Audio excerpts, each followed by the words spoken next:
Man, so what y'all think it's gonna take for some witnesses to just admit like it's craziness? I, I I say that because I was watching a video by another XJW, Coach D Free. She makes some really good videos. I'm sure you probably know who she is. If you don't, go check her out. Real funny. I love watching her videos because she's so full of energy. You know what I mean? But and she pointed out some things. There's always something new to learn, right? So she pointed out some things that I thought I knew, about the organization, that I figured, yeah, this is some things the organization, I'm sure, is doing as far as, running as a business, investing in, other companies and stocks and things like that. But I never really did the work and to research, what companies and what are they investing in and how many shares. So she pointed in her video, she pointed me to a guy named Santos Binocci, I think. I think his channel is like Mr. Astro Theology, something like that. But I guess he's an ex-witness. And he talked about some things with, their investments and stuff like that. And then someone else commented about another person that talks about something similar. And I looked up his channel. His name is Jason Zelda. So between those two channels, there was a lot of actual documentation, links to, the public tax file of what the Watchtower Incorporated, because everyone has to file a tax return, even nonprofits, exactly what they invest in. And there's some interesting, like Boeing, who obviously we know makes commercial airliners, but they have a lot of government contracts. They make, army equipment, military equipment.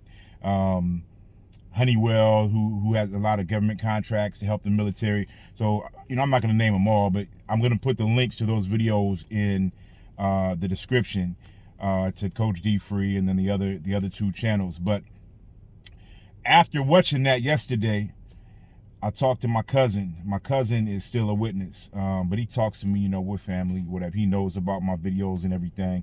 He still says he holds out hope I'm going to come back one day. Never going to happen. But he at least has an open mind enough to listen when I talk to him about certain things. So I sent him a link that, I got from one of those channels. I don't remember which one, that showed the tax documents and showed everything that's invested in and said, look, this is, official information. You can go look it up. It's from a government site. Here's all the information. Go look at what they invest in.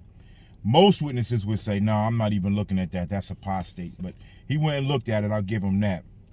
And he came back with the answer that witnesses always seem to come back with when there's documentation shown online.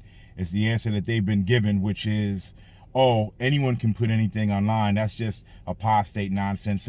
Anyone can go into their computer and draw anything up and put it online. So, on the phone, we did a little research. I'm on my computer, he's on his. I'm like, no, let's look at it. Let's look it up. Let's see where it came from. And it's real, you know what I mean? But he still wouldn't let go of, oh no, it's fake. That doesn't mean anything. That's not real. This is Jehovah's organization. He just draws back into his cocoon of ignorance, and he's just a smart guy. This guy has a master's degree. He is a adjunct college professor, so he doesn't do it as his full-time job, but he does it like evening classes and stuff. He teaches biology in college, and another topic, I forget the other class he teaches, but he teaches some pretty difficult classes.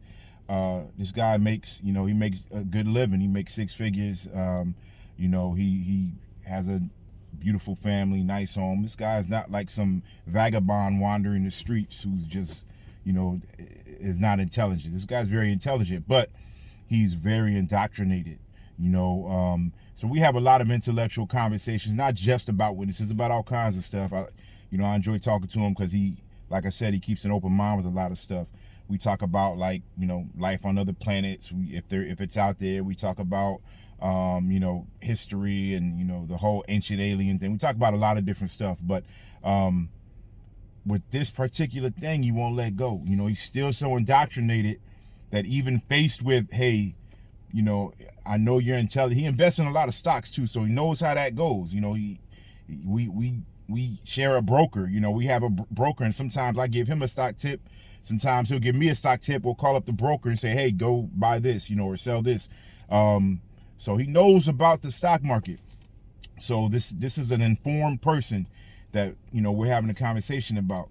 And I'm really glad, you know, like I said, I never did the work to go look at, you know, exactly what they invest in. I just don't have the time. But I'm glad that I watched the Coach D Free video, which led me to the other channels. I'm glad for, you know, all of that. But he won't let go. You know, he won't let go. So when dealing with a lot of topics like that, witnesses just won't let go. You know, I was having a conversation with my mother, you know, and told her, go look at the Australian Royal Commission videos. Go look at the governing body member testifying.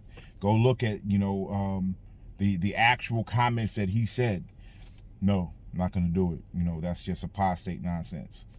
You know, you can show people links to other court testimony where people have admitted things. You can show people, I mean, you don't even got to show them anything outside of their own organization. The fact that they said millions now living may never die or will never die, however is worded, it was a false prophecy, right? So if you're going to just stick to the Bible and stick to what's come out of their own mouth, that was a false prophecy. And what does the Bible say will happen to false prophets? It doesn't say they'll get new light, right? It says they'll be destroyed. So they'll ignore that too, obviously. Oh no, new light. You know, the light gets brighter as we get closer to the end of the system, you know, is the mantra that's been given to them to spew out. So I don't know, man. I just always think, like, what would it really take for them to say, yeah, okay, maybe this is all fake. Maybe I'm gonna look into it. What would it take? I mean, would it take literally someone from the governing body just getting on their public broadcasting thing and say, hey, they've misread everything and they may not be the true religion, or they've led people astray? What would it take? I mean, they've already kind of changed into a televangelist thing, which they always used to make fun of. They're already investing in all these different things, making money, investing in the military, growing the organization here as far as building things exponentially when the end's about to be here, right? So why are you doing that? You know, so many things that don't make sense, but it just makes me wonder, like, what would it really take? What would they have to come out and say or do to make current witnesses really wake up on a grand scale? I know witnesses are waking up every day, you know, one by one, and I think the videos that people make really help a lot. I tell people all the time, I've said it several times on videos, like, I think JT and Lady C, I think that should be like the first stopping place for an ex-witness, you know, or a current witness to go to start to wake up, because I like the way they present the topics. You know, there's so many out there that could really help people, and people see it sometimes. People just discount it and say it's just apostates. They see stuff in the media, they discount that and say that's the system trying to attack Jehovah. They see the stuff that happens in Australia, they just put their blinders onto that and say, we're not going to look at it. You know, we're going to act like it's not there. So it's crazy. And these are some people that, you know, otherwise, besides that, make great decisions in life, do a lot of good things. But when it comes to that, they won't let go. So what y'all think it'd take? You know, I don't know. I think it literally would take the organization themselves saying it. I think anything else is just going to be called, you know, apostates attacking them or whatever. But that just kind of, I wanted to make a quick video about that because that just struck me as real funny talking to him, and so smart on so many other things. But when it comes to that, he's like just so stubborn and so indoctrinated that he allows himself to skip over his reasoning, skip over his wisdom, ignore his wisdom, and stick to the indoctrination. It's deep, man. So that's all. Just wanted to make a quick video. I'm gonna put some links in the description. I encourage everybody to go check out those videos. You know, it really, like I said, you can always learn more. It helped me learn some more. So check them out. I'm gonna put it in there. Email me if you want to talk. I'll get at y'all later.